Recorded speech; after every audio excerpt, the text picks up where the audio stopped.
Hey guys, Sunny here. I'm heartbroken, man. It's just I can't keep doing this, man.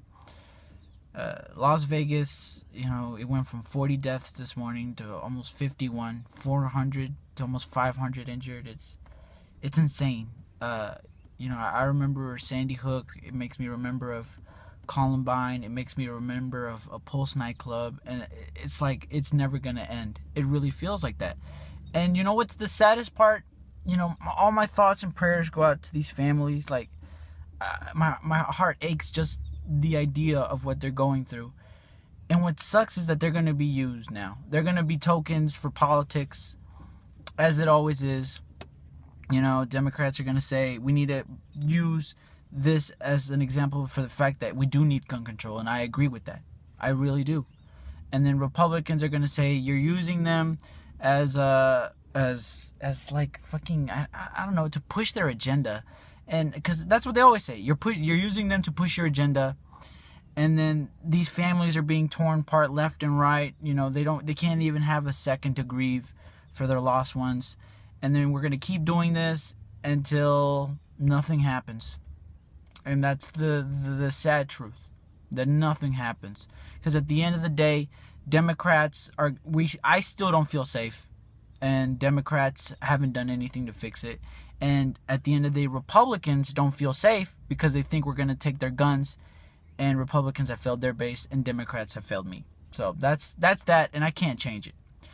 But what I can change is some bullshit ass, I guess you can call journalism, because I read it said left wing nut job, and I said, what the fuck does that mean? What does it mean? Someone tell me, please. It's like, what does a political party have to do with anything, right? What are you gonna start saying? Right wing rapists and left wing arsonists? Like, it has nothing to do with whatever the fuck is going on. You're using it to push and be just fucking divisive. It's almost evil that a journalist wrote it, then an editor read it, and he said, yeah, that's good. No, both of y'all are not reporters. You're pathetic. And I'm going to move on from that.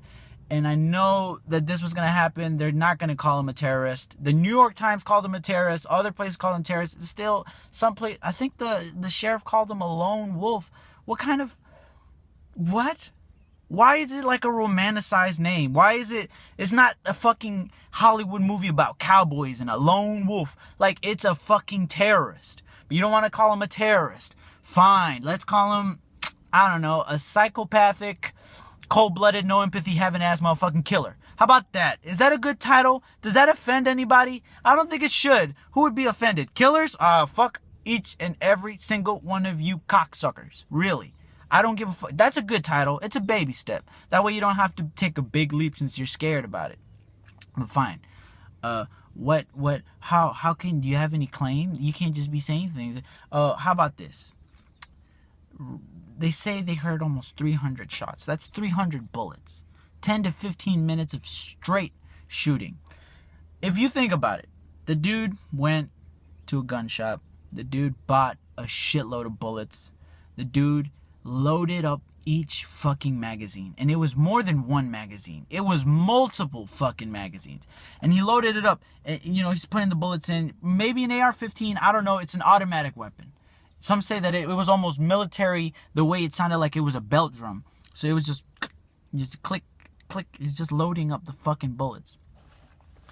He's carrying multiple clips, and he has this evil cadence about it because he knows he's going to kill people today. He fucking knew he was going to kill people today. You don't just load up that many bullets to fuck around, because if you aim a gun at somebody, it's to kill somebody. And he aimed that gun at an event that held 30,000 people. What does that tell you, man? What does that tell you? He got in his car and he shot from God knows where. I think it said he shot from the balcony, but he still had to get into his car or whatever. He had to get to the event. He killed a shitload of people. I mean, it is a massacre. It is heartbreaking. If you read the stories, if you read about the brother who protected his sister, and he kept telling her I love, like he kept telling her he loved her, dude. And that's, it is hard, dude. Like, people said that there were just bodies dropping around them, man. Like, that is insane that happened. And like, that happened, and then he went home, which is insane that he got home. But fine, he was from point A. He was there. He killed a lot of people, a lot of innocent, good people. He then went to home. Not one time in between did he even try to kill himself. He didn't kill himself all the way back home. He made it all the fucking way back home, and not one time did he say, I feel so bad about what I did. Plow, busted his cap in his head. He didn't do it because he was very happy with what he did. So he made it all the way back home. He knew SWAT was going to come. I feel like, in my opinion, that he had all those guns at his house because he wanted to go out guns blazing. But he said, fuck it. I did what I wanted to do. I don't want to go to jail. I don't want to deal with that. And he killed himself because he had no remorse. He said, fuck. He filled this disgustingly evil void in his inner self, which is just, he did it. And he was done. And he killed himself. And, you know, I wish there could be change. I've seen it. I've seen this happen now more than once, more than twice, more than 3 times, more than 4 times. And at the end of the day, sadly, nothing's going to change. And I hate saying that. I wish I'm wrong. I really do hope I'm wrong. I hope that there can be a bipartisan effort to get together and do something about it, so Republicans aren't scared that we're going to take their guns, and Democrats aren't scared that they're not going to be fucking just shot down. But I'm very pretty sure, because I've seen it over the years happen, that I'm going to be right. And that's what's the most awful part, that nothing's going to change. And that's all I have to say. This fucking sucks, man. It fucking sucks.